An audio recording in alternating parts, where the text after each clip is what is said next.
So I'm going to keep it short. Number one,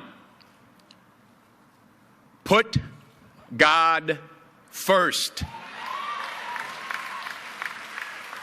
Put God first in everything you do.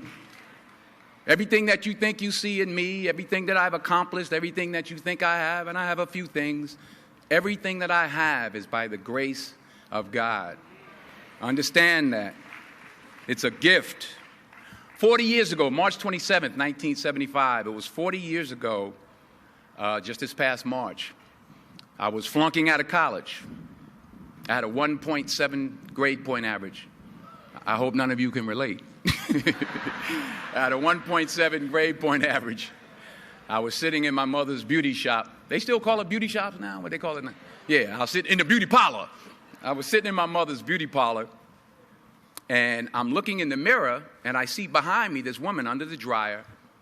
And every time she looked up, every time I looked up, she was looking at me, just looking me in the eye. And I didn't know who she was, and I said, she said, somebody give me a pen, give me a pencil. I have a prophecy.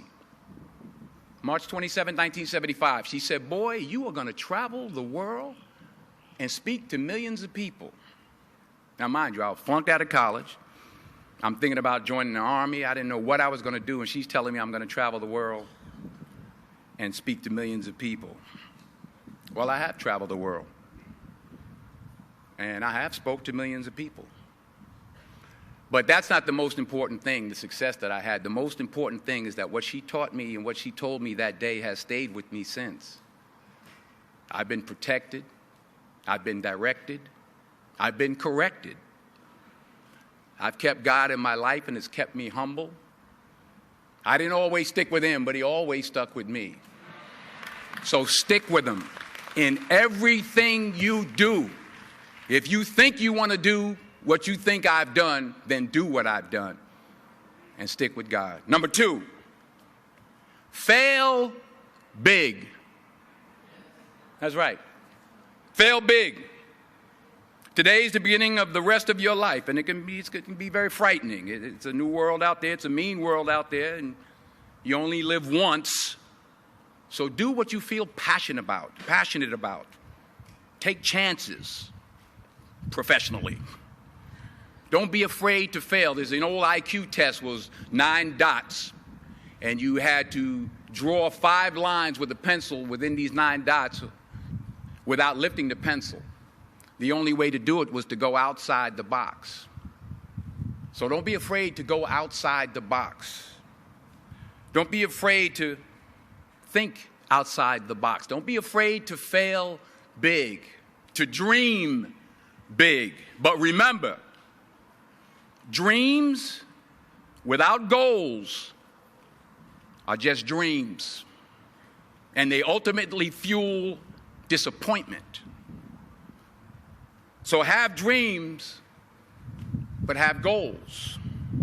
Life goals, yearly goals, monthly goals, daily goals. I try to give myself a goal every day. Sometimes it's just to not curse somebody out. Simple goals, but have goals.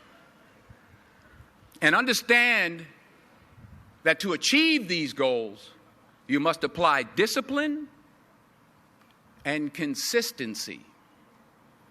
In order to achieve your goals, you must apply discipline, which you have already done, and consistency every day, not just on Tuesday and miss a few days. You have to work at it every day. You have to plan every day. You've heard the saying, we don't plan to fail, we fail to plan. Hard work works. Working really hard is what successful people do. And in this text, tweet, twerk world that you've grown up in, remember, just because you're doing a lot more doesn't mean you're getting a lot more done. Remember that. Just because you're doing a lot more doesn't mean you're getting a lot more done. Don't confuse movement with progress. My mother told me, she said, yeah, because you can run in place all the time and never get anywhere. So continue to strive, continue to have goals, continue to progress.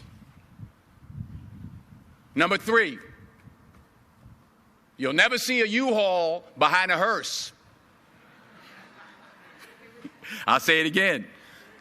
You'll never see a U-Haul behind a hearse. I don't care how much money you make, you can't take it with you. The Egyptians tried it. They got robbed. That's all they got. You can't take it with you. And it's not how much you have. It's what you do with what you have. We all have different talents. Some of you will be doctors, some lawyers, some scientists, some educators, some nurses, some teachers. Yeah, okay. Some preachers. The most selfish thing you can do in this world is help someone else. Why is it selfish? Because the gratification, the goodness that comes to you, the good feeling that I get from helping others, nothing's better than that.